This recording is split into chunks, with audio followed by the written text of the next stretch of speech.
Мен Әлсейіт Жадыра Жарасқызы 2018 жылы орта мектепті аяқтап, Евгения Арыстанұлы Бөкетов атындағы Қарағанды мемлекеттік университетіне химия факультеті химия және биология мамандығына оқуға түстім.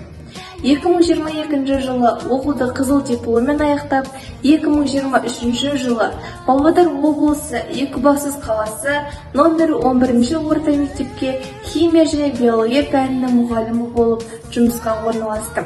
Жұмыстың алғашқы күнінен бастап, сабағымды қызықты өткізу мақсатында оқушыларға әртүрлі әдіс-тәсілдер мен инновациялық технологиялардан тұратын платформалар арқылы білім беруді жөн көрдім. Жаңашыл ұстаз заман талабы. Қазіргі оқушыларды дәстүрлі бір сарынды білім беру жүйесіне қарағанда жаңа заманға сай тәсілдермен оқыту, яғни білім беру менің басты мақсатым болып табылады.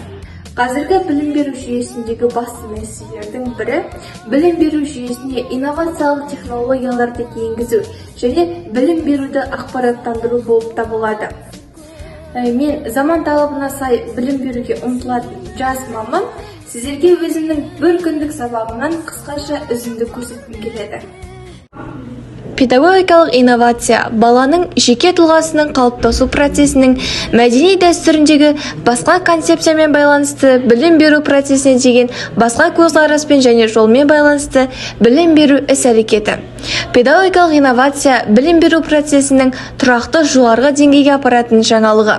Қазіргі білім беру жүйесіндегі маңызды мәселелердің бірі оқу үрдісіндегі жаңа инновациялық технологияларды енгізу, білім беруді ақпараттандыру болып табылады. Инновация сөзін қазақтың тапқырлық, жаңалық сөздерімен тең мағынада қолданар едім. Бәсекелестік пен жаңа мүмкіндіктер заманында уақыттың толассыз туылуына қарамастан тың идеяға толы өзгеріс периодына ұмтылу керек.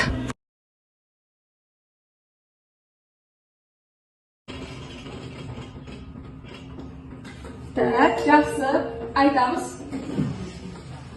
Мына лейстің ішінде сандар бар. Саналалы. Неше шықты?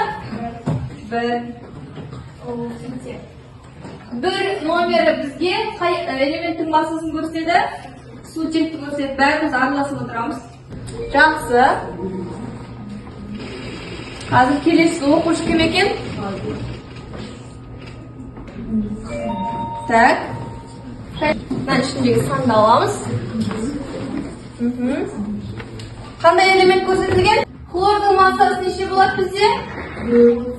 Хлордың 35. Жақсы, жарайсыңдар. Келесіге көшеміз. Так, айта өр. Аламыз. Қандай элемент? Іздейміз және массасын айтамыз.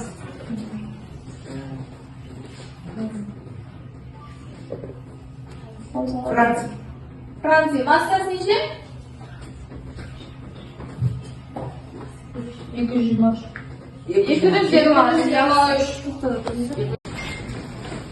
Жақсы, енді бүгінгі біздің өтетін тақырыбымыз химиялық формула және валенттілік.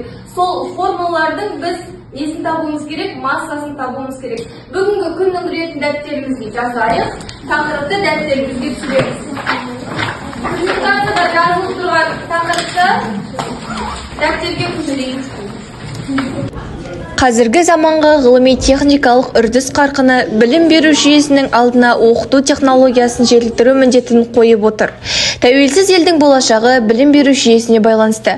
Осыған байланысты педагог мамандар оқытудың ең тиімді әдіс-тәсілдерін зерттеп, тәжірибе жүзінде сынап келеді.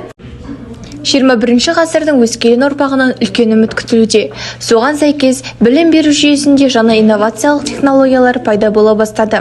Жаңа технологиялар сан түрлі, оны игеріп қолдану мұғалімнің шеберлігіне байланысты. Мысалға, ақпараттық технологиялардың ішіндегі интерактивті тапсырма құру сервисін қолдану өте тиімді. Менің өз сабағымда қолданатын инновациялық платформаларым өте көп. Ол платформалар оқушылардың сабаққа құлшынысын арттыра отырып, белсенді араласуына мүмкіндік беретініне көзім жетті. Менің педагогикалық болашаққа бағдарланған мақсатым біліктілікті арттыру мақсатында әртүрлі курстарға қатысу, жаңа оқу платформаларын меңгеру, оқушыларды сабаққа қызықтыру үшін көрнекілік құралдарын пайдалану, деңгейлеп оқытуды жандандыру, оқушылармен үнемі тепе-теңдікті ұстауды, еркіндік беруді үйрету, оқытуды сапалы ету үшін жаңа тәсілдерді қолдана отырып сабақтарымды түрлендіру, әріптестерімді қызықтырып бірлесе жұмыс жасау, ата-ана, мектеп психологы мен жаңаша бағыттағы жұмысты жасауды дамытқым келеді. Сабақта қолданылатын интербелсенді әдістер үйретуші мен үйренушілердің өзара әрекеттесуін оқытудың негізі деп танитын және сондай қатынасқа жағдай жасайтын әдістер. Педагог мамандығы оңай емес, бірақ мен оны таңдағаныма ешқашанда өкінген емеспін. Бұл жұмыста көптеген қиындықтар бар, алайда оларды жеңе отырып, еңбегімнің нәтижесін көру маған қуаныш сыйлайды. Оқушылармен жолыққанда менің жүрегім әрдайым мен үміт артамын, сенемін деп соғып тұрады. Және менің педагогикалық ұстанымым тұлға ретінде білім алушылардың кәсіби білімі мен дағдыларына, олардың мінез-құлқына, ойлары мен философияларына оң әсер ету. Енді бүгінгі біздің тақырыбымыз химиялық валенттіліктер деп тұр. Химиялық валенттіліктер дегеніміз біздің менделеев кесірінде қанша элемент бар еді?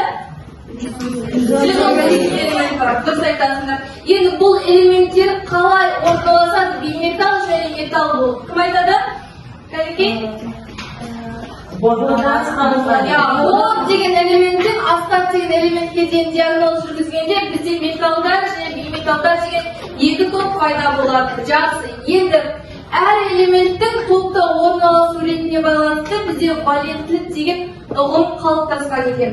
Презентацияда берілген кестені, яғни сызба нұсқаны дәптерге түсіреміз және бір назар аударып жіберейікші.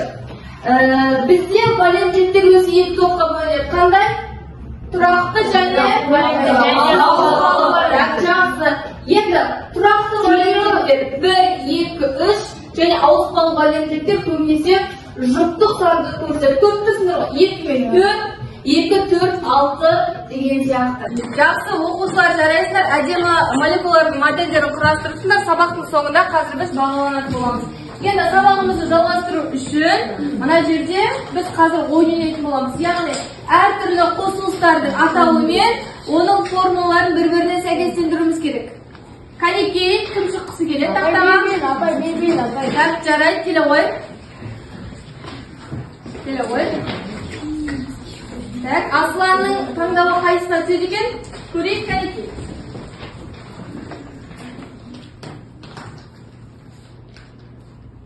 Жақсы, молодец. Екеу бір-біріне бірікті. Қате болса бірікпейді. Бұл жерде бірікті. Жарайсың, келесі. Так, Ажарды көрейік, Кәнекей. Бір қыз, бір ұлдан шығарып отырайық.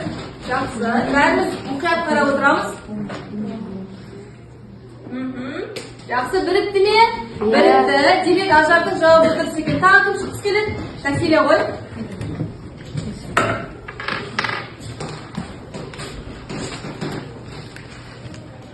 Жарайсың, бірікті ме? Бірікті. Демек, жауабымыз дұрыс екен. Тағы да?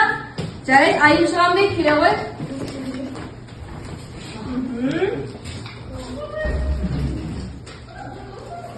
Молодец, жақсы, жарайсыңдар. Педагог мамандығы бір орында тұруға мүмкіндік бермейді. Себебі мойнымызда үлкен жауапкершілік бар. Кәсіби жақтан жоғарғы білікті, өзінің шығармашылығы мен білімін үнемі көтеріп отыратын, жаңалыққа жақын ұстаз қоғамда жоғары мәртебе иесі. Жалпы қорыта айтқанда, аталған бағдарламаға сәйкес алынған тәсілдерді сабақта тиімді қолданысқа енгізсеңіз, баланың танымдық белсенділігін арттыруға, өз бетінше білім алуға, шығармашылығын қалыптастыруға ықпал етеді. Оқушылар оқудың қызықты, жеңіл өтетіндігін, ұжымда бірлесіп жұмыс жасауға үйренетіндігін, білімнің тереңдігі әрі тиянақтылығы артатындығын баяндайды. Яғни оқушы өз ойын ашық, еркін айтады. Бір-бірін тыңдауға үйренеді, сыныпта ынтымақтастық атмосферасы қалыптасады. Сондықтан басқа пәндердің де осындай оқыту формасымен оқытылса, тиімді болатындығын айтуға болады. Осы бағдарламамен меңгергенде ғана жан-жақты дамыған, болашағы айқын, бағдары анық, бәсекеге қабілетті, рухани бай тұлға қалыптастыра алатынымызға сеніміміз мол. Кемел болашақ жастардың қолында. Мұғалім әрдайым ізденісте болса ғана шәкірт жанына нұр ұялата алады. Ахмет Байтұрсынов.